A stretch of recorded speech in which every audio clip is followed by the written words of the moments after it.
It's Wex Sleep spills the tea. Little milk, little sugar. That's how I like it. Give it to me. Give it to me, Wex. Come on now. Fill me up. I'm drinking a Voodoo Ranger Juice Force IPA flavored tea this week, but I'm going to spill it to you. I'm going to spill it hard. I will just confess my love for Cody Rhodes here. There you go. I talked shit about him for years because he just wouldn't lean into the heel persona, but joining WWE is like being a heel, and I'll go ahead and give it to him. But as we saw, he had a match with The Miz on Raw, and I kind of thought he was leaning into more of a feud with The Miz, but then they announced he was going to face Seth Rollins again at WrestleMania Backlash, Rollins versus Rhodes #2, which I'm looking forward to. So I'm hoping they stick with the Rollins feud and they don't really lean into the whole feud with The Miz because, The Miz is cool, whatever, but I'd rather see Rollins and Rhodes. Come on, man. I think you need to put some respect on The Miz's name, dude. It's not his fault that he's been booked into oblivion with this whole tag team thing back and forth. Because I honestly think that they're going in that direction. Listen, I love Rollins. We all know that I'm a massive Rollins mark too. Cody and Rollins, they could run for a year and I'd be into it. But I do feel like they're gonna go Miz and Cody, and I'm okay with that. I think that they'll probably do Rollins, Rhodes 2, have Miz interfere so that way Rollins gets a win, and then they'll just leave it at 1-1 and not even do a rubber match, so maybe they can revisit it down the road. But I do think Miz is the next storyline opponent for Cody. As long as they avoid doing mixed tag team matches with Brandy and Maurice, I'm all for it. Agreed. Okay. Yes. I think we're all on the same page with that one for sure. Yeah, I'll agree with that because I just don't want to see that bullshit.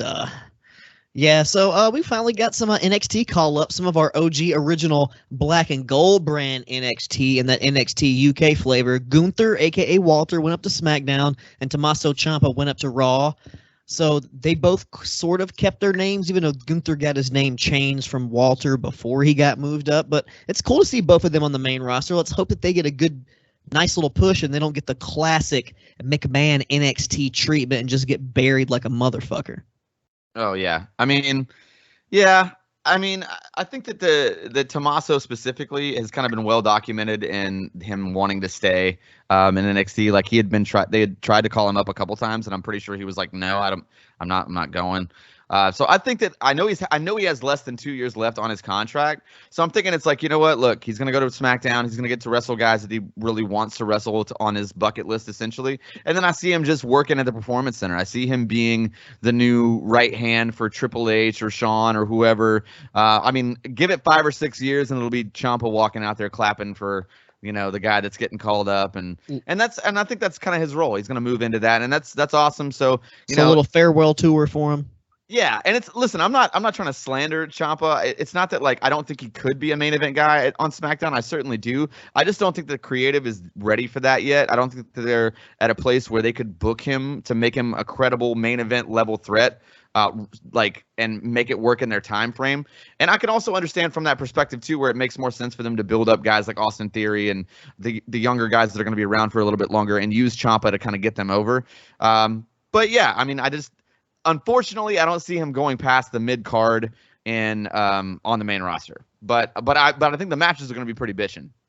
Running rumor is something about him joining that Edge Damian Priest shindig. And just imagine if they got Gargano back and DIY was the team that joined it. Ooh, that would be sick. I do like that. All right, Gargano, if you're listening and they book that creative to you, take the money and let's see it. And I think I want to see good shit on both shows. So if you get some, always. So if they're offering you the money, Gargano, and you can do some shit on WWE, go fucking give it to us, because I want to watch wrestling on multiple nights and be excited for it, not just one night.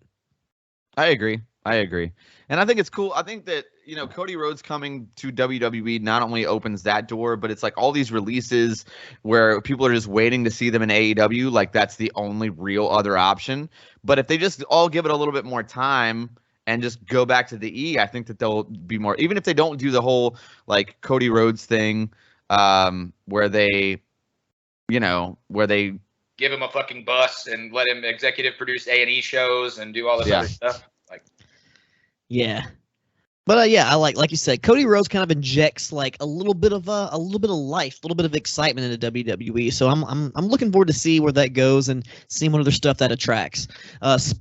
Leading on to some other stuff, New Japan Pro Wrestling.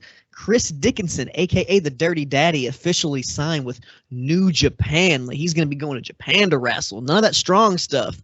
He's gonna be mixing it up with some of the good old guys at the dojo, some of the good old Japan. Dude, it's going to be some good shit. I'm looking forward to it. His style mixes well with that New Japan style. Yeah, tip of the cap to him for sure. Great to see that dude kind of getting some shine. That's awesome. That's pretty fucking sick, and it's pretty crazy. I never thought I would see that. And you know what else is crazy?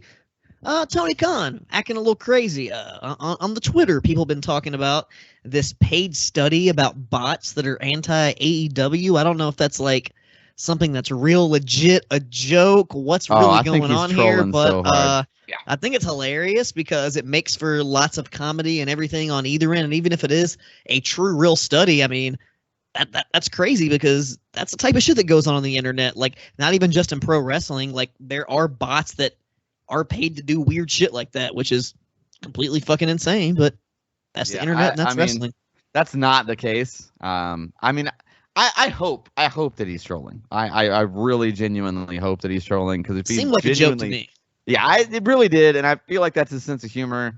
Especially because like right after that he was like, by the way, you're gonna want to see this and this and this on Wednesday night. I think he's just using it as a promo thing. But if he's not, that's a little scary. Hey, but I think he's just working us. They say any publicity is good publicity. That's true. It's true.